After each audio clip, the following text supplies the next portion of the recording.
కార్తీక దీపం 2 serial today full episode. Karthik భార్యగా జ్యోత్స్న. పీడికలతో ఉలిక్కిపడ్డ కాంచన, జ్యోత్స్నపై పారు యుద్ధం. నేను ఎలా బతికానో అలాగే చస్తుంది. మీ దయా దాక్షిణ్యాలు నాకు అవసరం లేదని కార్తీక్, దీపలకు చెబుతుంది జ్యోత్స్న. బావ చేతులతో నా మెడలో తాళి కట్టించుకోకపోతే నా పేరు జ్యోత్స్నే కాదంటూ ఛాలెంజ్ విసురుతుంది. నీకు ఆస్తి, అమ్మనాన్న, తాతయ్య, వంశ ప్రతిష్ఠ అన్నీ నా దగ్గర ఉన్నాయి. నీ దగ్గర ఏమున్నాయని దీపని అడుగుతుంది జ్యోత్స్న. నువ్వు కోరుకున్న వ్యక్తి నా దగ్గర ఉన్నాడని కార్తీక్ని పట్టుకుంటుంది దీప. నువ్వే సుమిత్ర కూతురివని అందరికీ చెప్పేస్తాను. నీ ఆస్తిని నీకు ఇచ్చేస్తాను. బావని నాకిచ్చేయమని ఆఫర్ ఇస్తుంది జ్యోత్స్న. నేను తన కూతురిని కాదని తెలిస్తే నీ తల్లి చచ్చిపోతుంది. చిన్నప్పుడు పెంచిన తల్లిని పోగొట్టుకున్నావు. ఇప్పుడు కన్నతల్లిని చంపుకుంటావా అని బ్లాక్ మెయిల్ చేస్తుంది జ్యోత్స్న. నేనే పోతానని అనుకుంటే నేను ఎవ్వరినీ వదిలిపెట్టనని చెబుతుంది. జ్యోత్స్నని వదిలేసి కార్తీక్, దీపలు ఇంటికి వెళ్ళిపోతారు. ఒక్కటే ఇంటికొచ్చిన జ్యోత్స్నని చూసి సుమిత్ర మండిపడుతుంది. చెంపపై ఎర్రగా కమిలిపోవడంతో ఏం జరిగిందని అడుగుతుంది. ఎండవల్ల అలా అయిందని కవర్ చేస్తుంది జ్యోత్స్న. దీప జోలికి రావొద్దని జ్యోత్స్నకి మరోసారి వార్నింగ్ ఇస్తుంది పారిజాతం. పెళ్లిరోజున ఇంట్లో ఉండకుండా ఎక్కడికి పోయావంటూ కార్తీక్కి క్లాస్ తీసుకుంటుంది కాంచన. ఇదంతా గత ఎపిసోడ్లో హైలైట్గా జరిగింది. మరి ఏప్రిల్ 15వ తేదీ 645వ ఎపిసోడ్లో ఏం జరిగిందంటే, జ్యోత్స్న అన్న మాటల గురించి ఆలోచిస్తుంటుంది దీప. ఇంతలో కార్తీక్ రావడంతో దీపకి నిజం తెలిసిందని నాతో ఎందుకు చెప్పలేదు అని ప్రశ్నిస్తుంది. DNA టెస్ట్ చేసి నిజం తెలుసుకుంది.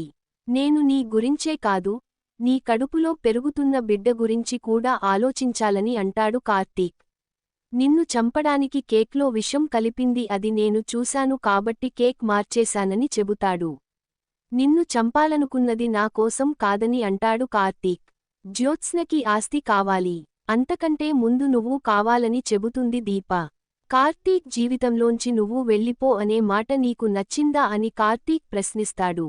ఆ మాట తను కోపంతో కాదు, బాధలో చెప్పిందని అంటుంది దీప. తను అడిగేది నా సౌభాగ్యాన్ని కాదు, తన హక్కుని. ఒక మనిషి మీద మనకున్న కోపం అతను చెప్పే మంచి మాటల్ని కూడా విననివ్వదు.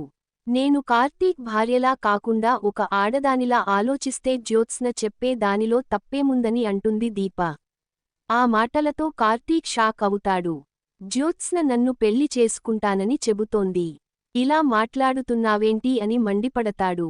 మెడలో తాళి కట్టమని గంతో కాల్చుకుని చచ్చిపోతానని బ్లాక్ మెయిల్ చేసింది. నేను ఆపకపోతే ఫోటోకి దండ పడేదని చెబుతాడు కార్తీక్. అయితే జ్యోత్స్న చెప్పే మాటలన్నీ నిజమే. తను నిన్ను ప్రేమిస్తోంది. నీతో కలిసి బతకాలని ఆశపడుతోంది. నిన్ను తప్ప భర్తగా ఎవరినీ ఊహించుకోలేకపోతోందని చెబుతుంది దీప.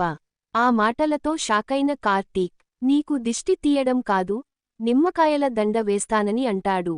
నీ విషయంలో జ్యోత్స్న మాట్లాడిన మాటల్లో ఎలాంటి తప్పులేదు. తప్పు పెద్దవాళ్లది, ముఖ్యంగా పారిజాతం గారిది. ఊహా తెలిసిన దగ్గరి నుంచి జ్యోత్స్నకి నువ్వు భర్తగా పరిచయం అయ్యావు. మీరిద్దరూ భార్యాభర్తలు. కార్తీకే నీ భర్త. నువ్వు కార్తీక్ భార్యవని ఎక్కించి మైండ్ పాడు చేశారు. నువ్వు నా మెడలో తాళి కట్టావని జ్యోత్స్న తన మనసు చంపేసుకుంటుందా అని అంటుంది దీప. నువ్వు త్యాగాలు లాంటివి ప్లాన్ చేయడం లేదు కదా అని కార్తీక్ అడగ్గా, నేను నిన్ను వదులుకుంటానా అని అంటుంది దీప. జ్యోత్స్న ఇలా తయారవ్వడానికి కారణం మీరందరే అని చెబుతుంది జ్యోత్స్న. దాంతో వెంటనే పారిజాతానికి ఫోన్ చేస్తాడు కార్తీక్. జ్యోత్స్న ఉండగా మేం సంతోషంగా ఉండేలా కనిపించడం లేదు. పెళ్లిరోజు మేమిద్దరం ఎంజాయ్ చేయకుండా నా పెళ్ళానికి నన్ను దూరం పెట్టింది. అదేంటని అడగటానికి వచ్చిన దీపని నోటికొచ్చినట్లు తిట్టింది. దీప గుక్కపెట్టి ఏడుస్తోందని చెప్పడంతో పారు షాక్ అవుతుంది. నేను గొంతు విప్పి కొన్ని నిజాలు చెప్పానంటే కొందరికీ గుండెల్లో మంటలు రేగుతాయని అంటుంది పారు.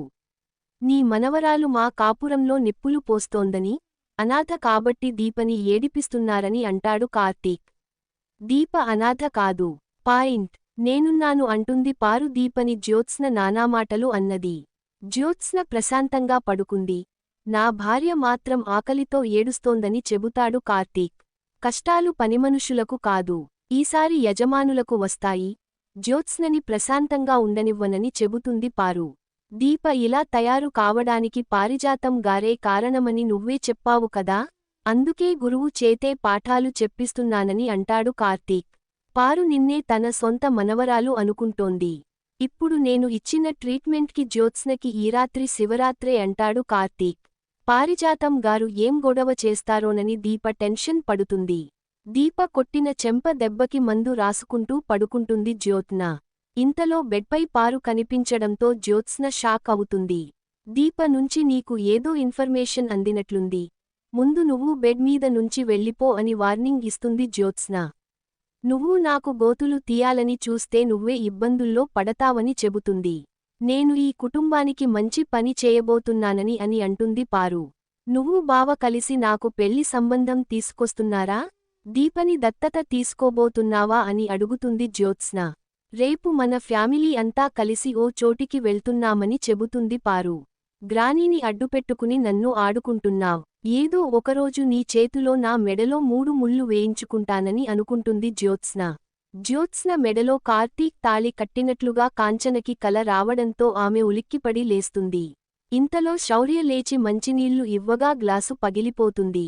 ఈ కల ఎప్పటికీ నిజం కాకూడదని అనుకుంటుంది కాంచన. ఉదయాన్నే ఈ విషయాన్ని శ్రీధర్కు చెబుతుంది. ఆ వెంటనే కార్తీక్ రావడంతో నువ్వు జ్యోత్స్న మెడలో తాళి కట్టినట్లు మీ అమ్మకి కల వచ్చిందని అంటాడు శ్రీధర్. ఆ మాటలతో కార్తీక్, దీపలు షాక్ అవుతారు. నువ్వు నీ మేనకోడల్ని కోడలిగా చేసుకోవాలని అనుకున్నావు, కానీ దీప కోడలైంది. మనందరికీ తెలిసిన నిజం ఏంటంటే జ్యోత్స్నకి కార్తీక్ మీద ఆ ప్రేమ అలాగే ఉంది. అగ్రిమెంట్ పేరుతో కార్తీక్ని ఇంట్లో పెట్టుకోవడానికి కారణం కూడా ఇదేనని అంటాడు శ్రీధర్. జ్యోత్స్న మెడలో కార్తీక్ తాళి కట్టడం అనేది ఎప్పటికీ కలేనని తేల్చేస్తాడు. మీరేం తక్కువ కాదు కదా, 2 పెళ్లిళ్లు చేసుకున్నారు కదా అని శ్రీధర్పై మండిపడుతుంది కాంచన. మీదే కాదు, వాడి తాత వారసత్వం వచ్చినా 2 పెళ్లిళ్లు అవుతాయి కదా అని అంటుంది. దేవుడి సమక్షంలో నువ్వు జ్యోత్స్నని పెళ్లి చేసుకున్నట్లు కల వచ్చిందని చెబుతుంది కాంచన. అలా ఎప్పటికీ జరగదని అర్థం లేని భయాలు.